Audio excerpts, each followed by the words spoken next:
What's up, guys? This is Mike D Hip Hop, and in today's video I'm going to be giving you guys my list of the top 10 best hip hop albums of 2017.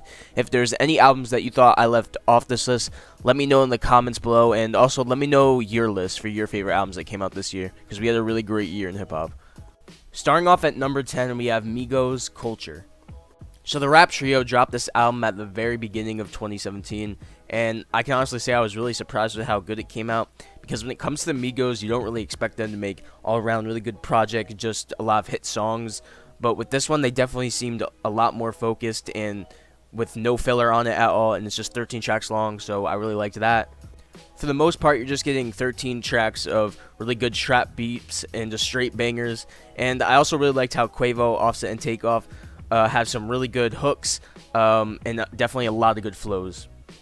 But overall, yeah, definitely it's surprising how good this came out, and it's definitely got me excited for Culture 2, which should be coming out at the very beginning of 2018. At number 9, we have J.I.D, The Never Story. So this is the debut album for J.I.D, who is signed to J. Cole's label Dreamville. And to be honest, I slept on this album a lot when it first came out. I saw a lot of people were hyping it up. And to be honest, I've listened to a lot of Dreamville's, collab projects, and I really hadn't found anything interesting in any artists. But this guy right here, man, he has so much talent. The way this dude flows is just super creative, how he's able to just change it up. His voice is also just super different, and this guy can rap too. He has some really great bars on this, and he can also sing pretty well. The beats on here are really good as well. Each one just sounds different, and I believe J. Cole had 2 beats on this that he produced, so that was a little bit surprising to me. But yeah, this kid has a lot of talent, and I'm just really excited to see what he does in the future. At number 8, we have Vince Staples' Big Fish Theory. So I loved a lot of Vince Staples' past work, and I can definitely say that this one right here is the most experimental thing that he's ever done. The sound on this album is just absolutely crazy. It's really hard to describe it. I want to say it's kind of like an electric sound, but at the same time it isn't. It's like really loud and just super crazy. But then he also does have a few songs like Big Fish that have like that West Coast type of sound and production. And of course, Vince has the great rapping that he always brings. I think a lot of the features fit well on here too. Juicy J had a great feature. Ty Dolla $ign fit well, and that Kendrick verse is absolutely crazy. But yeah, I just really like how experimental Vince went with this album. That's why it landed right here on this list. At number 7, we have Joey Badass, All-Amerikkkan Badass. So not only do I think Joey is one of the most underrated artists right now, I also think he probably put out the most underrated album this year. There were a lot of people who tried to make political albums and talking about the problems going on in the world, but I think Joey definitely did it the best. His just did not seem forced at all, and it just seemed like he was really speaking his mind. But I think most importantly, the sound was just really great. The first half of this album, Joey does a lot of singing, and the production is very jazzy. And then in the second half, after Rockabye Baby, it gets super aggressive, and it's that Joey that we are very used to. He also has some really great features on this. He has Schoolboy Q, he has Kirk Knight, as well as J. Cole. And I personally think this is Joey Badass's best album. I'm just really looking forward to what he does in the future because he's still super young. At number 6, we have Rapsody, Laila's Wisdom. Now, for those of you who don't know who Rapsody is, she actually had a feature on Kendrick Lamar's 2015 album To Pimp a Butterfly. And I think one of the reasons why I like this album so much is because in terms of sound, this album is kind of similar to Kendrick's album. It has a lot of great jazz funk sound along with some gospel, which has a lot to do with Ninth Wonder's really great production on this album. But I think the best part of this album is definitely Rapsody herself. Track after track, she just has really great rapping and some really great flows. I think a really good example is just how she's able to rap almost at the same level, if not better than Kendrick on the track that he's on. I also do think a lot of the features on this album add a lot to it. You have Kendrick, obviously. You have 2 really great Anderson .Paak features. You have Black Thought, along with Busta Rhymes and BJ the Chicago Kid. But overall, just a really great sounding album here from Rapsody. At number 5, we have Big K.R.I.T, Forever is a Mighty Long Time. Now, this is definitely where it got really hard for me, but I had to decide to put this Big K.R.I.T album here at number 5. So after leaving Def Jam, I definitely think Big K.R.I.T put out his best album in a very long time. Especially from a production standpoint, it seems like he was able to do what he wanted to do because he has production credits on almost every single song on this album. And this is a double album, so it is pretty long, and the first half of it has more of that classic southern hip-hop sound with features from T.I. and CeeLo Green. And then the second half he does a lot more singing, and the production is way more soulful. And I definitely like a lot of the skits on this album as well.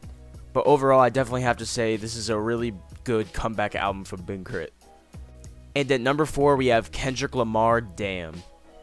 Now, it definitely was hard putting Kendrick this low, but I do think there were a few songs that were just okay, so that's the reason why it comes here at number 4.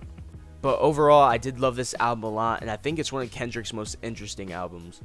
I think he takes ideas from his last 3 albums and just puts them all into one on this. I definitely like the intro to this album, Blood, and then it just goes straight into the first song, DNA, which is just an absolute banger. But then you also have songs on here like Pride and Fear, where Kendrick legitimately seems depressed. And I definitely love the last track, Duckworth, where Kendrick just tells this really amazing story about his dad and Top Dog. And you also can't forget how big of a hit the song Humble was, Kendrick's first #1.